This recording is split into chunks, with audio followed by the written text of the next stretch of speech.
प्रभु यीशु के नाम में आप सबको अनुग्रह व शांति मिलती रहे, आमीन। कल संध्या काल मैं रोमियो का पहला अध्याय पढ़ रहा था और पढ़ते पढ़ते एक वचन पर, रोमियो पहले अध्याय के एक वचन पर जाकर के जो 30 वचन में लिखा है, परमेश्वर से घृणा करने वाले, इस शब्द पर लाकर प्रभु के आत्मा ने मुझे रोक दिया और इससे आगे फिर मैं नहीं पढ़ पाया। लेकिन इसी शब्द पर कि परमेश्वर से घृणा करने वाले के द्वारा प्रभु के आत्मा ने मेरे हृदय से बात करी। कई दिन से परमेश्वर का आत्मा मुझे रोमियो की किताब फिर से पढ़ने के लिए प्रेरित कर रहे थे और बार बार इस बात को मेरे हृदय में डाल रहे थे कि मैं रोमियो की किताब फिर से पढ़ूं, और पढ़ूं ना वरन उसका अध्ययन करूं और बहुत बारीकी से उसका अध्ययन करूं। और जब मैं इस वचन पर पहुंचा, प्रभु ने वहां पर जाकर के मुझे रोक दिया, आगे बढ़ने नहीं दिया। मैंने प्रयास किया कुछ और आगे पढ़ूं, लेकिन प्रभु ने मुझे वहीं पर जाकर के रोक दिया। परमेश्वर से घृणा करने वाले, मैं इस वचन को पढ़ रहा हूं। यहां पर इस प्रकार लिखा है, रोमियो पहला अध्याय 28 से 31 वचन में, जब उन्होंने परमेश्वर को पहचानना ना चाहा तो परमेश्वर ने भी उन्हें उनके निकम्मे मन पर छोड़ दिया कि वे अनुचित काम करें। वे सब प्रकार के अधर्म और दुष्टता और लोभ और बैर भाव से भर गए और डहा और हत्या और झगड़े और छल और ईर्ष्या से भरपूर हो गए और चुगलखोर, गपशप करने वाले, निंदा करने वाले, परमेश्वर से घृणा करने वाले। जैसे इस वचन पे मैं पहुंचा, आगे का वचन परमेश्वर ने नहीं पढ़ने दिया, वह इसी वचन पर ध्यान केंद्रित करवाया प्रभु के आत्मा ने, परमेश्वर से घृणा करने वाले। अब ये बड़ी विचित्र बात है, बड़ी अद्भुत बात है कि लोग परमेश्वर से घृणा भी करते हैं। अब परमेश्वर के आत्मा ने मेरे हृदय से कई बातों को बताया कि देखो कैसे बहुत सारे साइंटिस्ट लोग भी परमेश्वर से घृणा करते हैं, संसार में बहुत सारे लोग। और फिर प्रभु के आत्मा ने कुछ बातें जो मुझे बताई, जो मैंने आपको पेपर दिया है, इसमें मैंने लिखा है, और प्रभु ने जो कुछ भी मेरे हृदय में रखा कि इसमें लिखा जाए या इसमें हम विचार करें कि कौन कौन वो लोग हैं जो परमेश्वर से घृणा करने वाले हैं। और इस शब्द ने, परमेश्वर से घृणा करने वाले, जो विचार है, जो शब्द है, मेरे हृदय से बहुत बात करी। क्योंकि हो सकता है हम में से बहुत सारे लोग या सारे के सारे लोग कहीं ना कहीं परमेश्वर से घृणा करने वाले रहे हों। जरा विचार करें, 3 बातें आज हम बाइबल से, परमेश्वर के वचन से जानेंगे। वो कौन लोग हैं जो परमेश्वर से घृणा या परमेश्वर से बैर रखते हैं। पहली बात पेपर में लिखा है, आप पढ़ सकते हैं उसमें, 2 तीमुथियुस 3 अध्याय 1 वचन से 4 वचन, पर ये जान रख कि अंतिम दिनों में कठिन समय आएंगे, क्योंकि मनुष्य स्वार्थी, धन का लोभी, डींग मार, अभिमानी, निंदक, माता पिता की आज्ञा टालने वाले, कृतघ्न, अपवित्र, दया रहित, क्षमा रहित, दोष लगाने वाले, असंयमी, कठोर, भले के बैरी, विश्वासघाती, हठी, अभिमानी और परमेश्वर के नहीं वरन सुख विलास ही के चाहने वाले होंगे। हालेलुया। परमेश्वर के नहीं वरन किसके चाहने वाले होंगे? सुख विलास के चाहने वाले। ये सुख विलास क्या है? क्या परमेश्वर नहीं चाहते कि हम सुख से रहें? वचन में तो लिखा है कि परमेश्वर चाहते हैं कि हम लोग सुख से रहें। 1 तीमुथियुस उसका 6 अध्याय और 17वां वचन, 1 तीमुथियुस 6 अध्याय 17वां वचन लिखा है यहां पर, इस संसार के धनवानों को आज्ञा दे कि वे अभिमानी ना हों और अनिश्चित धन पर आशा ना रखें, परंतु परमेश्वर पर जो हमारे सुख के लिए, किसके लिए? हमारे सुख के लिए सब कुछ बहुतायत से देता है। परमेश्वर की मर्जी है। अगर परमेश्वर की मर्जी ना हो, परमेश्वर की इच्छा ना हो कि हम सुख से रहें, तो परमेश्वर ये बहुतायत से चीजों को क्यों देंगे। पहला तीमुथियुस 2 अध्याय 1 से लेकर 3 वचन में लिखा है, अब मैं सबसे पहले ये आग्रह करता हूं कि विनती, प्रार्थना, निवेदन, धन्यवाद सब मनुष्यों के लिए किए जाएं, राजाओं और सब ऊंचे पद वालों के निमित्त, इसलिए कि हम विश्राम और चैन के साथ सारी भक्ति और गंभीरता में जीवन बिताएं। हालेलुया। चैन के साथ, बेचैन होके नहीं। सुख परमेश्वर का दान भी है, सबोपदेशक की किताब में ऐसा लिखा है। फिर ये सुख कब जो है परमेश्वर का विरोधी बन जाता है। अब्राहम की गोद में लाजर पहुंचा, धनवान जिसने सुख विलास से जीवन जिया, लिखा है लूका 16:19।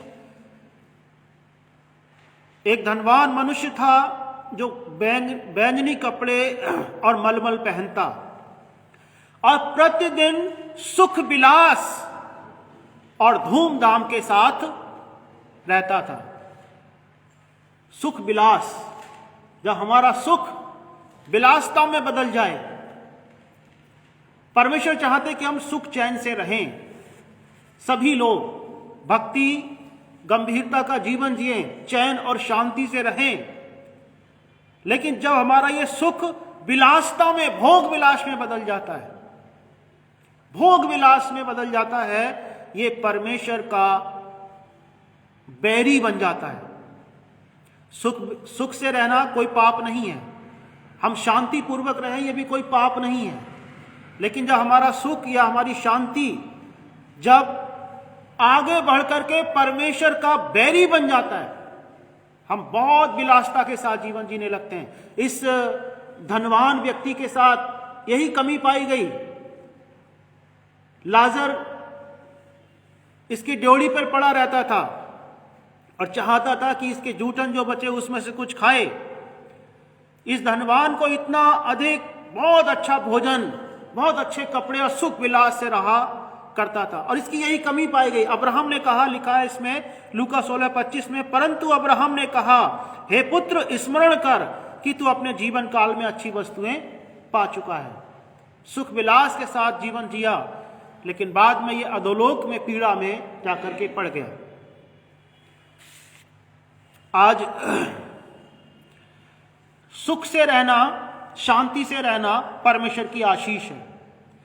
लेकिन जब यह सुख भोग विलास में बदल जाए, मेरे पास इतना पैसा हो जाए कि अब मैं परमेश्वर को अहमियत ना देके, परमेश्वर को धन्यवाद ना दे करके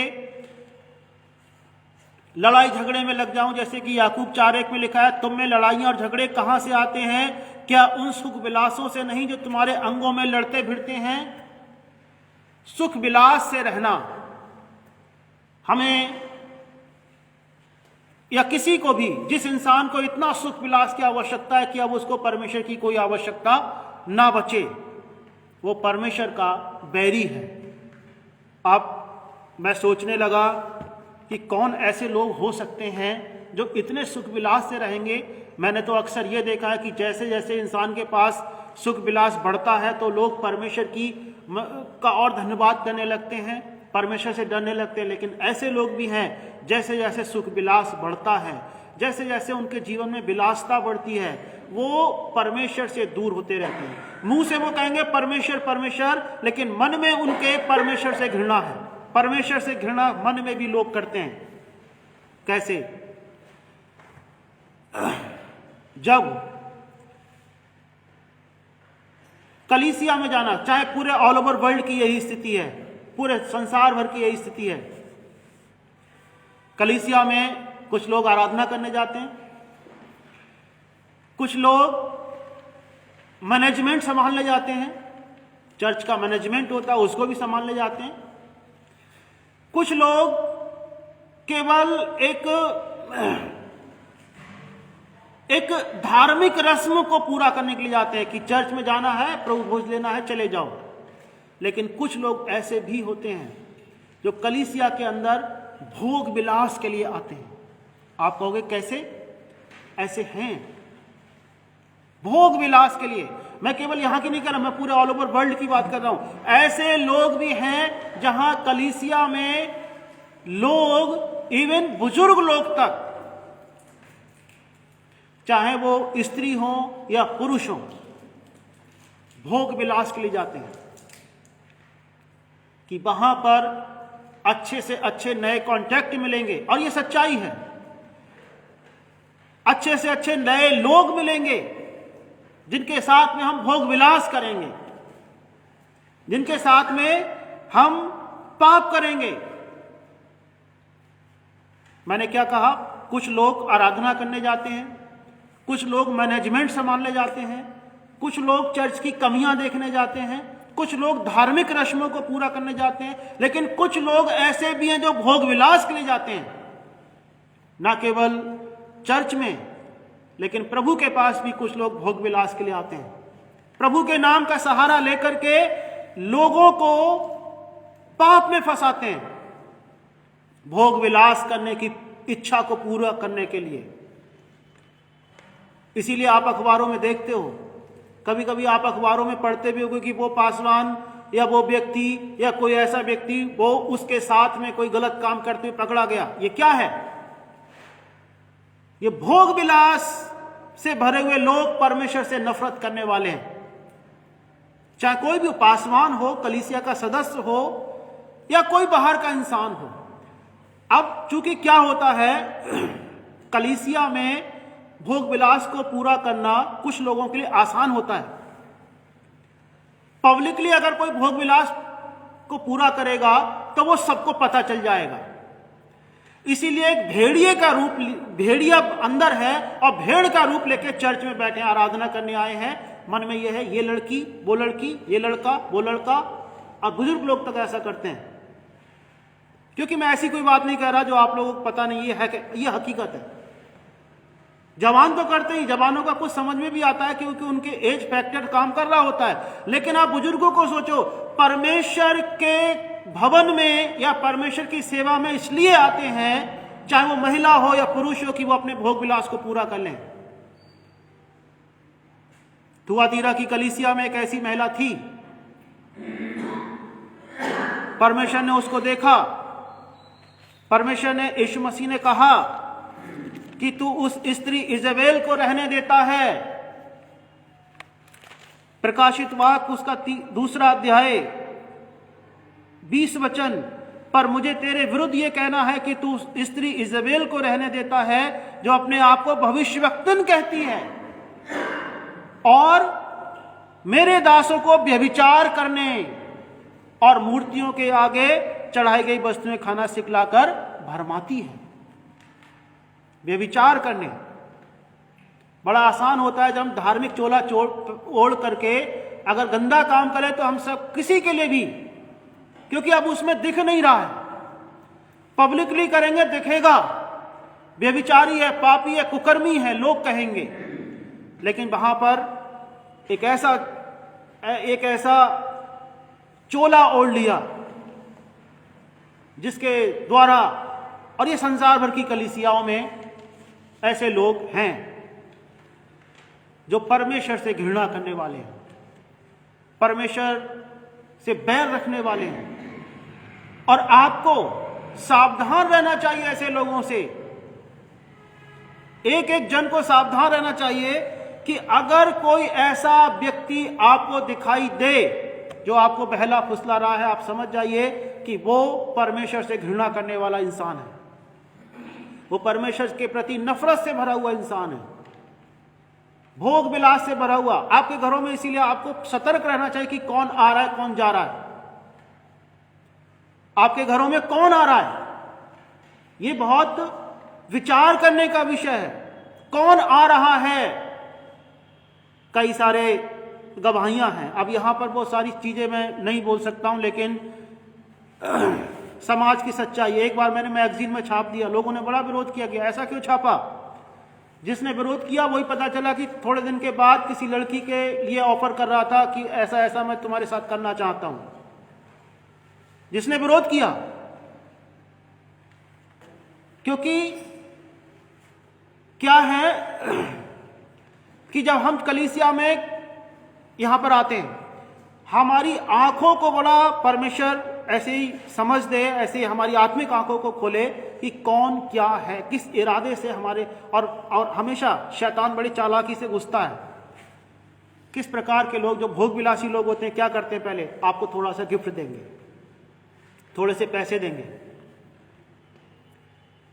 थोड़े से पैसे देके वो आपका सहयोग करने की कोशिश करेंगे। फिर क्या करेंगे, वो धीरे धीरे धीरे धीरे करके आपको कैप्चर कर लेंगे कि आप उनका पूरा निर्भर हो जाओ। फिर वो क्या करेंगे, धीरे धीरे धीरे धीरे करके फिर वो आपके सामने अपना प्रपोजल रखेंगे और तब तक आप फंस चुके होंगे। इमैनुअल एनी ने इस किताब, अपनी किताब में लिखा है, उन्होंने एक किताब लिखी है जो पहले शैतान का एक एजेंट था, इमैनुअल एनी। किस किसने वो किताब पढ़ी है, इमैनुअल एनी की किताब? इमैनुअल एनी ने इस बात को रखा है, जब वो शैतान का एजेंट था, बाद में वो परमेश्वर का सेवक बन गया, उसने लिखा है हम पहले छोटे से छोटे गिफ्ट से शुरुआत करते हैं। एक घटना उसने बताई कि उसके चर्च के अंदर एक महिला आती थी। वो महिला बहुत आत्मिक और बहुत धार्मिक प्रवृत्ति की थी, गीत गाती थी, क्वायर में शामिल थी, लोगों को बहुत कोऑपरेट किया करती थी, गरीब लोगों की सहायता भी किया करती थी, लेकिन वो शैतान की एजेंट थी। ये किताब में लिखा है, इमैनुअल एनी ने अपनी किताब में लिखा है। कैसे हुआ, इमैनुअल एनी और उनके साथ के लोग एक बार उस लेडी से मिलने उसके घर पे गए और वहां पे पता चला, परमेश्वर के आत्मा ने उनका सारा प्रगटीकरण किया कि शैतान की एजेंट है, और कैसे वो शैतान की एजेंट बनी, वो सारी बात उस दिन पता चली। क्या होता है कि उस चर्च के अंदर, जब वो ठीक थी, चर्च के अंदर कुछ लड़कियां आती हैं। उन लड़कियों ने पहले उसको फल खरीद के दिए, फल के बाद कुछ और छोटी मोटी गिफ्ट खरीद के दिए, फिर घर पे आना जाना हुआ। जो लड़कियां शैतान की ऑलरेडी एजेंट थीं, और धीरे धीरे करके वो इतना ज्यादा गिफ्ट में फंस गई कि बाद में वो फिर खुद भी शैतान की एजेंट बन गई। इसलिए किससे हम गिफ्ट ले रहे हैं ये ध्यान रखना चाहिए। किससे हम गिफ्ट ले रहे हैं ये हमें ध्यान रखना चाहिए। अगर हमें कोई डाउट है, और ऐसा नहीं है कि बुजुर्ग लोग ऐसा नहीं करते, बुजुर्ग लोग ज्यादा करते हैं, क्योंकि उनको लगता है कि अब जो है हम पे कोई डाउट नहीं करेगा। ऐसे परमेश्वर से बैर रखने वाले, ये सुख विलास ही को चाहने वाले,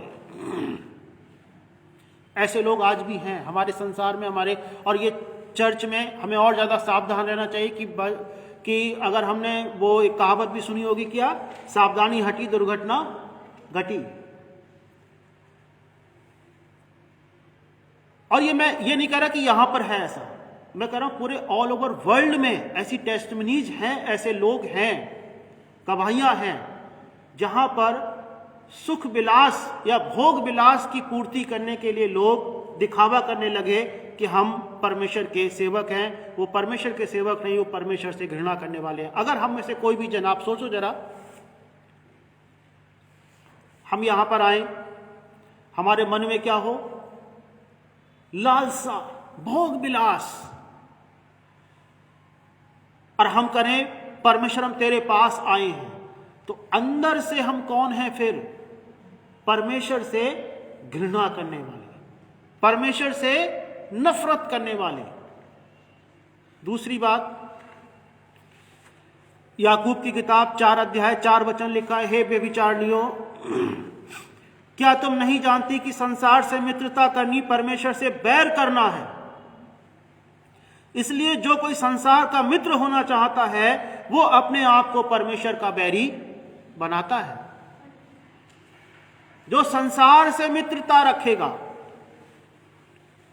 जो संसार से दोस्ती रखेगा, वो परमेश्वर का बैरी या परमेश्वर से घृणा करने वाला है। क्या है मतलब संसार से मित्रता करना? आपका समय बाइबल पढ़ने का है, प्रार्थना करने का है, लेकिन मोबाइल आपको खींच रहा है अपनी तरफ को।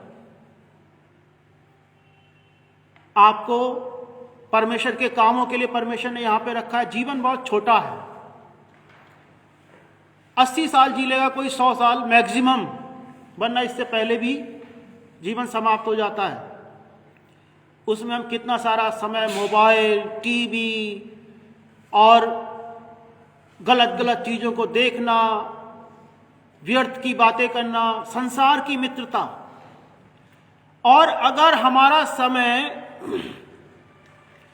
परमेश्वर की बातों से हट करके संसार की बातों में, विशेषकर मोबाइल में आजकल मोबाइल का जो कि ट्रेंड चला हुआ है, उसमें लग रहा है, तो आप यकीन मानो जो कोई ऐसा कर रहा है वो परमेश्वर से घृणा कर रहा है। परमेश्वर से क्या कर रहा है वो व्यक्ति? घृणा कर रहा है। वो मुंह से तो परमेश्वर का आदर करता हो सकता है कि हे परमेश्वर, मैं तेरा धन्यवाद करता हूं कि तूने मुझे सुबह उठाया, दिन में भोजन खिलाया, रात में तूने मुझे गहरी नींद दी, सबके लिए परमेश्वर तेरा धन्यवाद। लेकिन अगर आपका समय, क्योंकि आजकल ट्रेंड मोबाइल का है, मोबाइल पर बीत रहा है, वचन में नहीं बीत रहा है, तो सीधी बात है कि आपके हृदय में शैतान ने परमेश्वर के प्रति घृणा के बीज बो दिए हैं। ये घृणा है, ये बाइबल आपके सामने है। आप अपने घरों में बाइबल ना पढ़ के संसार की चीजों में अपना समय बिता रहे हो, जबकि समय है आपके पास, तो मतलब आपको परमेश्वर से घृणा है, परमेश्वर से नफरत है, इसीलिए नहीं पढ़ रहे बाइबल।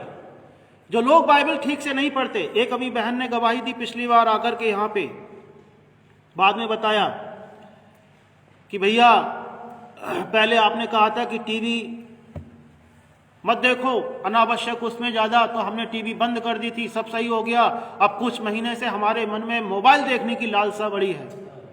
अब बहुत अपने आप खुल जाता है मोबाइल, अपने आप क्या होता है, उसके बटन दब जाते हैं, कई कई घंटे सीरियल देखने में बिता देते हैं। अरे ये परमेश्वर से घृणा करना है कि बाइबल आपके सामने है, मोबाइल में परमेश्वर के वचन भी आपके सामने हैं, गीत भी वहां पर हैं, वो ना सुन के अगर आप व्यर्थ की चीजों में समय बिताते हो, मतलब आप परमेश्वर से घृणा करने के पाप में फंस चुके हो। ये घृणा है।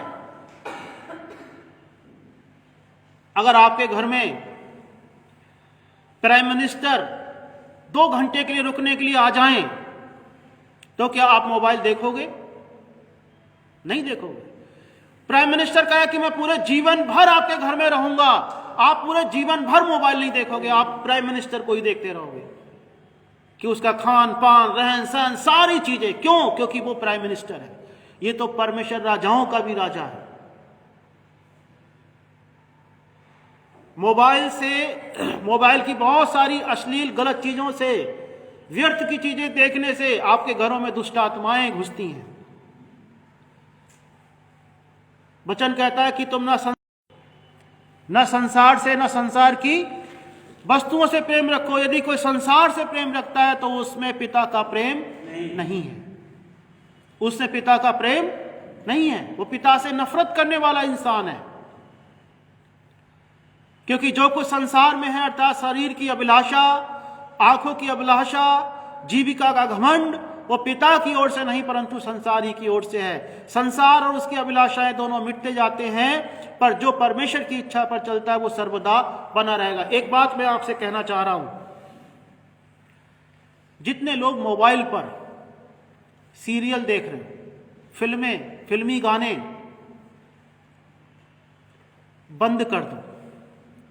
मैं कोई वो नहीं कह रहा कि आपसे कम कर दो या बंद कर दो। परमेश्वर की बातों को देखो। कल इस वचन ने मेरे हृदय से बहुत बात करी है। हम अनजाने में भी परमेश्वर से घृणा करने वाले हो सकते हैं, अनजाने में। बाकी हम सब काम कर रहे हैं, चर्च भी जा रहे हैं, प्रार्थना भी कर रहे हैं, बाइबल और जो हमारा समय पढ़ रहे हैं, और जो है दान भी कर रहे हैं, गरीबों की भी हेल्प कर रहे हैं, और हम बहुत परमेश्वर का काम भी कर रहे हैं और परमेश्वर का नाम भी ले रहे हैं। फिर भी हो सकता है कहीं अंदर घृणा का बीज शैतान ने बोया हुआ हो। अगर हम संसार से लगाव कर रहे हैं, संसार की वस्तुओं से लगाव कर रहे हैं, इसीलिए अभी कुछ समय पहले पास्टर जी ने क्या पढ़ा था कि तुम स्वर्गीय वस्तुओं की खोज में रहो, स्वर्गीय वस्तुओं की खोज में रहो। लालसा ही नहीं है।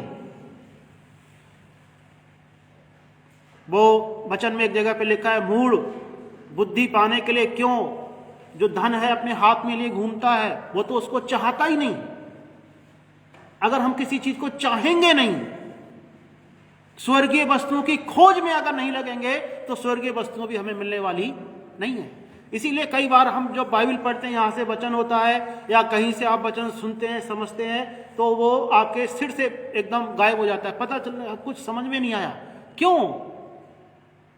वो इसलिए है क्योंकि हमारे जब मन में, हमारी कोशिकाओं में, न्यूरॉन्स में जब गलत संसार की, मोबाइल की अनावश्यक लड़ाई झगड़े वो सब समाये हुए हैं, तो परमेश्वर का वचन वहां पे जाके क्या करेगा? परमेश्वर का वचन क्या करेगा वहां पे जाके? क्या परमेश्वर का वचन आपके उन लड़ाई झगड़ों को वहां पर देखेगा जाकर के कि कैसे कैसे लड़ाई झगड़े और उनके सीरियल और तमाम चीजें, व्यर्थ की बातें आपके मन में समाई हुई हैं? संसार से ना, संसार की वस्तुओं से प्रेम रखो, लेकिन परमेश्वर से प्रेम रखो। और जांचना, क्योंकि मैं क्या कह रहा हूं, मैं ये नहीं कह रहा हूं कि थोड़ा सा भी उधर उधर करो। कल इस वचन ने मेरे हृदय से बहुत बात करी है। अगर हम जरा सी भी हेरा फेरी कर रहे हैं, हमारे पास टाइम है कि हम परमेश्वर की महिमा के लिए कुछ घुटने टेक के नहीं कर सकते, थोड़ी देर कुर्सी पे बैठ के कर सकते हैं, प्रभु से बात कर सकते हैं, तो हमारे पास टाइम है। अगर रेलवे स्टेशन में बैठे हमारे पास टाइम है, ऑटो में बैठे हमारे पास टाइम है, और उस टाइम में हम प्रभु की बातें ना करके, चलो अगर हमें कुछ सीखना मोबाइल से सीख लें कुछ बातें, और दो बातें प्रभु से ही करने बैठ जाएं, प्रभु का धन्यवाद करने के लिए बैठ जाएं, तो हम प्रभु से प्यार करने वाले हैं। लेकिन उस समय में चलो अब आधे घंटे का टाइम है, लगाओ मोबाइल, तो वो बाकी 24 घंटे में 23 घंटे 50 वो मिनट आपने जो है वो परमेश्वर ही को दिए। 10 मिनट वो ही बीज बो गया। अब बीज बड़ा ताकतवर चीज होती है। बीज इतनी ताकतवर होता है जिस हृदय में वो बीज, चाहे घृणा का हो चाहे प्रेम का हो। एक किसी ने बड़ी अच्छी बात लिखी है कि मनुष्य का हृदय बहुत उपजाऊ भूमि है, उसमें जो कुछ भी बोया जाता है वो बहुत तेजी के साथ फलवंत होता है। प्रेम का बीज बोओगे तो प्रेम का बीज भी उगेगा, और घृणा का बीज बोओगे तो घृणा का बीज भी उगेगा। परमेश्वर से प्यार करो, परमेश्वर से क्या करो? प्यार करो। मैं बार बार कह रहा हूं, इस वचन ने कल मेरे हृदय से बहुत बात करी है, क्योंकि जब मैं इस वचन पर आया, परमेश्वर से घृणा करने वाले, मैं इससे आगे नहीं पढ़ पाया। मैं सोचता ही रहा, मैं रात में सोचते सोचते सोया, सुबह को रात में फिर मैंने ये भी तैयार किए पेपर्स, और मैं सुबह भी सोचता रहा कहां कहां पर मैं परमेश्वर से घृणा करने वाला बना या हूं, कहां कहां पर मुझे चेंज करने की जरूरत है, कहां कहां पर मेरी कलीसिया को, हमारी कलीसिया को परमेश्वर से और ज्यादा प्यार करने की आवश्यकता है। हालेलुया। पहली बात हमने क्या जानी थी? सुख विलास को चाहना, भोग विलास में पड़ना, परमेश्वर से घृणा करना है। दूसरी बात, संसार और संसार की वस्तुओं से प्रेम रखना, मतलब परमेश्वर से घृणा करना है। तीसरी बात, यूहन्ना 15 उसका 23 वचन से आगे लिखा है, जो मुझसे बैर रखता है। यीशु ने कहा यह वचन, जो मुझसे बैर रखता है वो मेरे पिता से भी बैर रखता है। संसार में करोड़ों अरबों लोग ऐसे हैं जो यीशु मसीह से घृणा करते हैं। आज भी आप उनके सामने यीशु का नाम लोगे, वो आपसे कहेंगे चुप हो जाओ या यहां से भाग जाओ, चुप हो जाओ या यहां से भाग जाओ।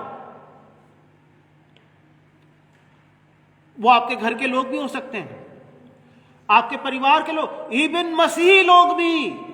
आप उनके सामने जाओ, कोई बात अगर यीशु के नाम की करो तो वो कहेंगे कि नहीं, यहां पर आप यीशु मसीह की बात मत करो। मैंने ऐसे मसीह लोगों को भी देखा है, गैर मसीहों का तो कहना ही क्या। यीशु मसीह का जिक्र करना, यीशु मसीह की चर्चा करना लोगों के लिए दुखदाई दिखाई देता है। जो मुझसे बैर करता है, हकीकत में संसार में करोड़ों अरबों लोग ऐसे जो आज भी यीशु मसीह से बैर रखते हैं, और पहले भी पूरी सदियां जितनी भी बीत गई यीशु मसीह से बैर करते करते आपको लगेगा कितना अच्छा इंसान है, कितना हैंडसम पर्सन है, कितनी ब्यूटीफुल लेडी है, लेकिन जब आप उससे बात करोगे यीशु के बारे में तो कहेंगे नहीं, इस नाम की हमें चर्चा नहीं चाहिए। एक लड़की का जीवन परमेश्वर ने बदला, जो पहले बहुत अनैतिक जीवन जी रही थी, बहुत अनैतिक। पासवान ने उसको बताया कि आप अपनी गवाही दो, अपनी मां को बताओ कि आपने अपना जीवन यीशु को दे दिया है। लड़की गई घर में, अपनी मां को बताया कि मैंने अपना जीवन यीशु को दे दिया है। जैसे ही यीशु का नाम सुना, उस मां ने उस लड़की को घर से बाहर निकाल दिया। आज से तेरा मेरा कोई नाता नहीं, तू गलत जीवन जी रही थी, मुझे कोई फर्क नहीं पड़ता। तू बहुत लड़कों के साथ संगति में थी, मुझे कोई फर्क नहीं पड़ता, लेकिन तू यीशु के साथ आ गई, अब मुझे फर्क पड़ता है, और इसीलिए अब तू इस घर के अंदर नहीं रह सकती है। सच्ची घटना है। और यह मसीही महिला है जिसने कहा यीशु से बैर रखना परमेश्वर से बैर। करोड़ों लोग ऐसे हैं, अरबों लोग ऐसे हैं। यहां पर भी एक आया था, एक पासवान जो यीशु से इतना नाराज था कि उसने कहा कि मेरे मन में यीशु के लिए गालियां निकलती हैं कि यीशु ने मेरी पत्नी को क्यों नहीं बचाया, जबकि वो पासवानी करी थी, उसने सेवकाई करी थी। यीशु से बैर रखना मतलब परमेश्वर से बैर रखना। करोड़ों लोग आज ऐसे हैं। वो हमारे परिवारों में भी हो सकते हैं, मेरे परिवार में हो सकते हैं, मेरे अपने परिवार में है। मैं अगर उनके सामने यीशु का नाम लूंगा तो वो उठ के चले जाएंगे, उन्हें मतलब नहीं यीशु से। अब जब परेशानी में फंसेंगे तो कॉल करेंगे कि प्रेयर टॉवर का नंबर दे दो।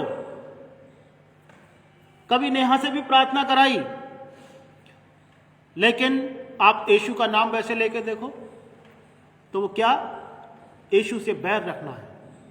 जो यीशु से बैर रखते हैं वो परमेश्वर से बैर रखते हैं। उनको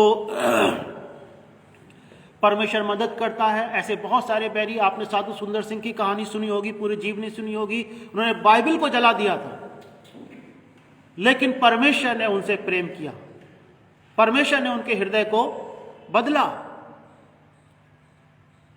शास्त्री फरीसियों में से बहुत सारे लोग यीशु मसीह से बैर रखते थे, बहुत सारे लोग, जबकि वो धार्मिक चोला ओढ़े हुए थे, बहुत ऊंचे ऊंचे पदों पर थे, फिर भी वो यीशु से बैर रखते थे। यीशु ने कहा जो मुझसे बैर रखता है वो मेरे पिता से बैर रखता है, मेरे परमेश्वर से बैर रखता है, मेरे पिता से भी बैर रखता है। और हो सकता है कि हम इस बैर को ना करते क्योंकि हम चर्च में हैं, लेकिन आप यकीन मानो कि अगर हम संसार से प्रेम करते हैं, हम भोग विलास से प्रेम करते हैं, तो हम सही मायने में हम यीशु ही से बैर रखते हैं। संसार से प्रेम रखना, भोग विलास से प्रेम रखना मतलब यीशु से बैर रखना, और यीशु से बैर रखना मतलब पिता से बैर रखना। और पिता से बैर रखने का मतलब क्या है? निर्गमन की किताब उसका 20वां अध्याय 4 से 6 वचन में लिखा है, तू अपने लिए कोई मूर्ति खोदकर ना बनाना, ना किसी की प्रतिमा बनाना जो आकाश में या पृथ्वी पर या पृथ्वी के जल में है। तू उनको दंडवत ना करना, ना उनकी उपासना करना, क्योंकि मैं तेरा परमेश्वर यहोवा जलन रखने वाला परमेश्वर हूं। जो मुझसे बैर रखता है, क्या रखता है? जो मुझसे बैर रखता है, जो मुझसे बैर रखता है।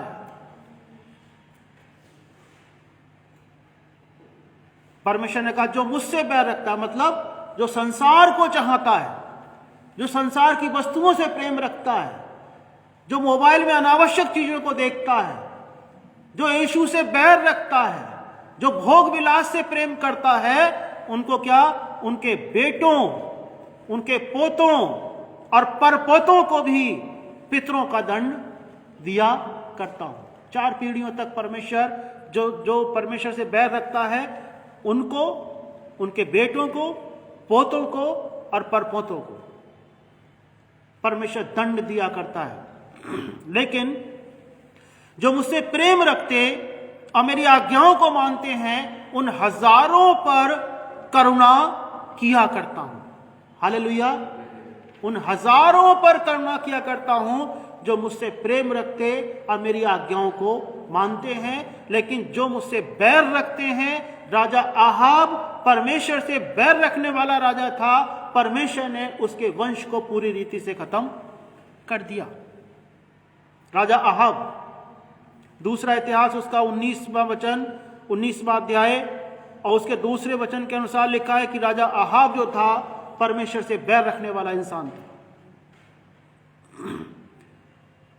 लेकिन जो परमेश्वर से प्रेम रखते हैं, जो परमेश्वर से प्रेम रखते हैं, परमेश्वर उन हजारों हजार पर अपनी करुणा किया करता है। परमेश्वर ने मेरे हृदय से इस वचन के द्वारा कल रात में बहुत बात की है। मेरी प्रार्थना है हम में से हर एक जन के हृदय से परमेश्वर अपने वचन के द्वारा बात करे। और अगर हम कहीं पर भी शैतान की युक्ति में फंस चुके हैं, उसकी चाल में फंस चुके हैं, तो आज समय है कि हम अपने पाप को माने, अपने अपराध को परमेश्वर के सामने माने, अपने पाप और अपराधों को छोड़ें और परमेश्वर के सामने कहें कि हे परमेश्वर, मैंने आपसे बैर रखा, मैं चाहता हूं कि मैं अब आपसे पूरे हृदय से, पूरी शक्ति, पूरे प्राण, पूरी सामर्थ्य के साथ सारी रीति से, हे परमेश्वर, मैं तुझसे प्रेम कर पाऊं। हालेलुया! मैं परमेश्वर तुझसे प्रेम कर पाऊं। हे परमेश्वर, मैं तुझसे घृणा करने वाला ना बनूं।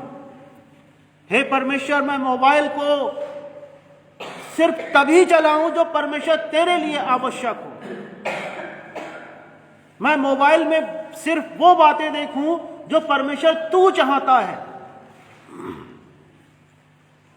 मैं मोबाइल में अनावश्यक चीजों को ना देखूं। मैं परमेश्वर से बैर रखने वाला ना बनूं। लेकिन मैं मोबाइल भी देखूं तो वो परमेश्वर की उसमें बातें और परमेश्वर के वचन, परमेश्वर की महिमा के गीतों को देखूं। मैं कोई काम करूं तो परमेश्वर तेरी महिमा के लिए करूं। मैं एक ईमानदारी भरा जीवन जीऊं। मैं जो कुछ भी करूं, गीतों को गाऊं, प्रभु तेरी महिमा के लिए गाऊं। आराधना करूं, प्रभु तेरी महिमा के लिए करूं। दान करूं तो प्रभु तेरी महिमा के लिए करूं। दान भी कभी कभी लोग भोग विलास के लिए करते हैं, आपको पता होगा शायद। कभी कभी, मैंने कहा हर समय नहीं। सिर्फ किसी को अपने चंगुल में फांसने के लिए कुछ धनवान लोग भी दान देते हैं।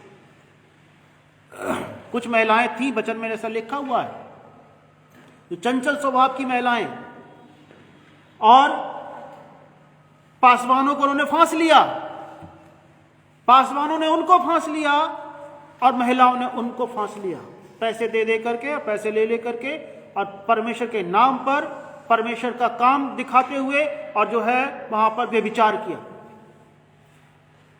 अगर मैं दान करूं तो सिर्फ परमेश्वर तेरी महिमा के लिए करूं, अगर मैं गीत गाऊं तो किसी को प्रभावित करने के लिए नहीं कि कोई मेरा दोस्त देख करके प्रभावित होगा, नहीं, परमेश्वर तू प्रभावित हो, तुझे पसंद आने वाला बने। मैं जीवन जीऊं तो परमेश्वर तेरी महिमा के लिए। आप सच मानना, अगर हमने जरा सी मिस्टेक कर दी परमेश्वर के मार्ग पर चलने में और वो मिस्टेक हमने सुधारी भी नहीं और उस पर चलते चले गए तो मामला बहुत परेशानी में फंस जाएगा। आप मिसाइल देखते हो, मिसाइल के आपने वीडियो देखे होंगे, मिसाइल जब छोड़ी जाती है, जरा सी भी अपने मार्ग से हट जाए वो अपनी मंजिल तक नहीं पहुंचती है। जरा सी भी इधर से उधर हो जाए, एक अंश भी घूमी तो वो जल के राख हो जाएगी। एक अंश भी जरा सी भी इधर से उधर हो गई तो वो जल के राख हो जाएगी। मिसाइल अपनी मंजिल तक या अपने ऑर्बिट तक वहां पर नहीं पहुंच पाएगी। आप कार से, स्कूटर से, बाइक से जरा सा भी इधर से उधर अगर करेंगे तो क्या होगा? दुर्घटना हो जाएगी। हमें परमेश्वर के मार्ग से ना इधर और ना उधर, सीधी चेतावनी है कि परमेश्वर के मार्ग पे हमें चलते चले जाना है, ताकि प्रभु जब हमें देखे तो उस समय कहे कि हाँ, हे अच्छे और विश्वासयोग्य दास, तूने जो है तू थोड़े में विश्वासयोग्य रहा, अब तू अधिक का अधिकारी हो जा। वो प्रभु ऐसा कहने पाए, लेकिन प्रभु ऐसा ना कहने पाए हे निकम्मे दास, या प्रभु ऐसा भी ना कहने पाए कि मैं तुझे नहीं जानता, मेरे सामने से दूर हो जा। परमेश्वर के लोगों, सावधान हो जाओ। क्या हो जाओ? सावधान हो जाओ,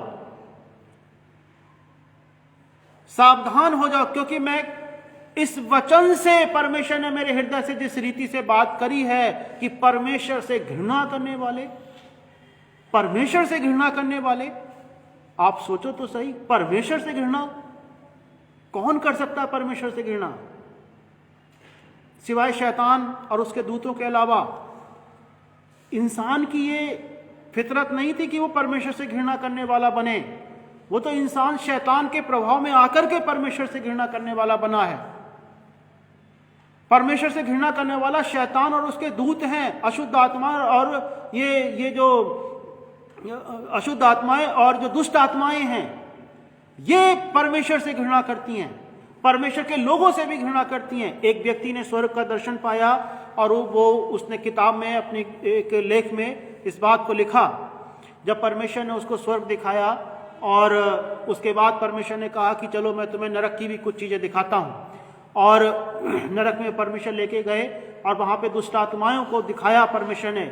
और जब इस व्यक्ति को उन दुष्ट आत्माओं ने देखा तो इसने उस किताब में लिखा है कि वो दुष्ट आत्माएं इतना नफरत से इसको देख रही थी कि संसार में कोई मनुष्य किसी मनुष्य से इतनी नफरत भरी नजर से नहीं देख सकता। शैतान नफरत करता है, शैतान के दूत नफरत करते हैं परमेश्वर से और परमेश्वर के लोगों से भी। इसलिए अगर शैतानियत की चीजें आप अपने घर में बुलाओगे, उनके साथ संगति करोगे, उनके साथ एक हो जाओगे, वचन में क्या लिखा है? जो वैश्या के साथ संगति करता है वो उसके साथ एक हो जाता है। ये मोबाइल भी एक वो ऐसी अनैतिक स्त्री बना हुआ है जिसमें बहुत सारी अश्लील चीजें आज शैतान ने भर रखी हैं। लेकिन जो प्रभु के साथ संगति करता है वो प्रभु के साथ क्या हो जाता है? एक आत्मा हो जाता है। किसके साथ संगति करोगे? आज चुनाव करो परमेश्वर के सामने। किसके साथ संगति करोगे? आज चुनाव करो परमेश्वर के सामने। मोबाइल के साथ करोगे, जो वचन मैं इसलिए बोल रहा हूं सीधा, वैश्या के साथ संगति करने वाला उसके साथ एक तन हो जाता है। मोबाइल के साथ संगति करने वाला मोबाइल के साथ एक, उसी में एक, समझ लीजिए मोबाइल ही वो बन गया। निष्क्रिय इंसान अब परमेश्वर के साथ संगति करने वाला परमेश्वर के साथ एक आत्मा हो जाता है। अगर आज आपके हृदय में है, आप चुनाव करना चाहते हो कि हे परमेश्वर, मैं तेरे साथ एक आत्मा होना चाहता हूं, तेरे साथ एक आत्मा होना चाहता हूं, तेरे ही साथ मैं एक हो जाना चाहता हूं, और मोबाइल की सारी लत को, बुराई की सारी लत को, संसार की सारी लतों को, सारे गुनाह को मैं पूरी रीति से आज छोड़ देता हूं, तो आप परमेश्वर के सामने आओ, घुटने टेको परमेश्वर के सामने, परमेश्वर से कहो, क्योंकि कोई इंसान आज तक के रिकॉर्ड में कभी भी अपने पापों पर विजय अपनी ताकत से हासिल नहीं कर पाया है। कोई भी इंसान नहीं कर पाया है। लेकिन यीशु मसीह से प्रार्थना करने पर जब आप घुटने टेके यीशु के पास कहते हो, हे पिता, मुझ पापी पर दया कर, मुझे सहायता कर कि मोबाइल की गलत लत से मैं छूटूं, मुझे सहायता कर कि मैं सारे पापों से छूटूं, सारे गुनाहों से छूटूं। यीशु मसीह जो निष्पाप है, जो निष्कलंक है, निर्दोष मेमना है, वो आपके सारे पापों से आपको छुटकारा देगा। केवल यीशु का लहू आपको शुद्ध कर सकता है, कोई दूसरी चीज नहीं है। आपकी अपनी क्षमता भी नहीं है कि आप अपने पापों से अपने आप छुटकारा पा सको। परमेश्वर के पास आओ, परमेश्वर से प्रार्थना करो, हे परमेश्वर, मुझ पापी पर दया कर। एक बात ध्यान रखना, अवसर को बहुमूल्य जानो। आज आपने खो दिया तो हो सकता है कल आपको वो अवसर ना मिले। इसीलिए अगर आपके जीवन में कोई भी चीज दिखाई देती है, कोई भी चीज आपको ऐसी नजर आती है जो आपको लगता है कि आपको उस लत को छोड़ना चाहिए, चाहे वो कोई भी लत क्यों ना हो, चाहे वो झूठ बोलने की लत हो, चाहे वो गाली बोलने की लत हो, चाहे वो पाप करने की लत हो, चाहे वो कोई भी बुरी बात, बुरी आदत क्यों ना हो, अगर आपको लगता है कि उसे छोड़ना आवश्यक है तो परमेश्वर के पास आओ। प्रभु आपको निश्चय ही सहायता करेंगे, प्रभु आपको निर्मल बनाएंगे और प्रभु आपको पूरी रीति से अपने जैसा बना करके शुद्ध कर देंगे। हालेलुया। प्रभु के पास आओ, घुटने टेको परमेश्वर के सामने और परमेश्वर से कहो कि प्रभु, मैं शुद्ध होना चाहता हूं, मैं पापी मनुष्य हूं, मेरे पापों को क्षमा कर, मेरे पापों से मुझे शुद्ध कर, मुझे धो, मुझे पवित्र बना और मुझे अपनी महिमा के लिए उपयोग कर। जब आप प्रभु के सामने ऐसा करके आओगे, अगर कोई आना चाहता है तो जरूर अभी घुटने टेक करके परमेश्वर के सामने यहां पे प्रार्थना करो। हम सब लोग ही घुटने टेक करके प्रार्थना करेंगे। अगर आपको कोई रोक रहा है कि नहीं नहीं जाना मत, जाना मत, घुटने मत टेकना, वहां पर जाना, वो शैतान है। उसको बोलो कि मेरे पिता ने मुझसे इतना प्रेम किया है, मैं उसके सामने घुटने टेक के आज अपने पापों के लिए पूरी रीति से छुटकारा पाऊंगा, पूरी रीति से। अगर आपको रोक रहा है शैतान, नहीं नहीं यीशु के पास नहीं जाना, तो आप आज यीशु के सहायता को प्राप्त करने के लिए शैतान को बोलो, शैतान तू मुझे रोक नहीं सकता है। अगर कोई बीड़ी, सिगरेट, गुटखा, तंबाकू खाते हैं, वो भी खराब लत है। शराब पीते हैं, वो भी खराब लत है, अच्छी लत नहीं है वो भी। अगर आप उससे प्यार करने वाले हो तो परमेश्वर से घृणा आपके हृदय में है। यीशु के पास आओ, यीशु आपको छुटकारा देंगे। सबको जय मसीह की। प्रभु साहब की सहायता करें।